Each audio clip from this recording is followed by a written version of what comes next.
ಯಾವ ಕಾರಣಕ್ಕೂ ತಮಿಳುನಾಡಿಗೆ ನೀರು ಬಿಡಬಾರದು ಹೀಗಂತ ಬಳ್ಳಾರಿಯಲ್ಲಿ ವಿಪಕ್ಷ ನಾಯಕ ಆರ್ ಅಶೋಕ್ ಒತ್ತಾಯಿಸಿದ್ದಾರೆ. ಎಲ್ಲ ಮುಗಿದ ಮೇಲೆ ಡಿಕೆಶಿ ತಮಿಳುನಾಡು ಸಿಎಂ ಕರೆಸ್ತಿದ್ದಾರೆ.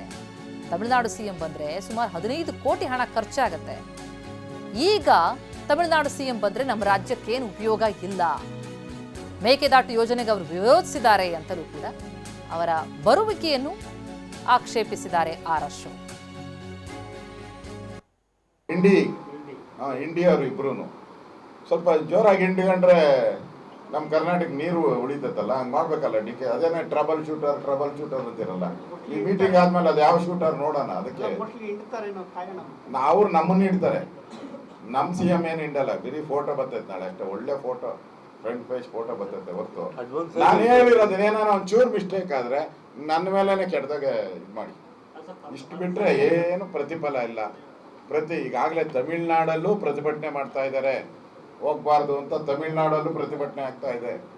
ನಮ್ಮಲ್ಲೂ ಕನ್ನಡ ಸಂಘಗಳೆಲ್ಲ ವಿರೋಧ ಮಾಡಿದ್ದಾರೆ. ರದ್ದು ಮಾಡಿದ್ರೆ ಒಳ್ಳೇದು. ಹತ್ತಿ ಉರಿತಾ ಇದೆ. ಇಂಥ ಸಂದರ್ಭದಲ್ಲಿ ಇನ್ನಷ್ಟು ಬೆಂಕಿ ಅವ್ರು ಬಂದು ಆಚೆ ಏನಾನ ಮಾತಾಡಿದ್ರೆ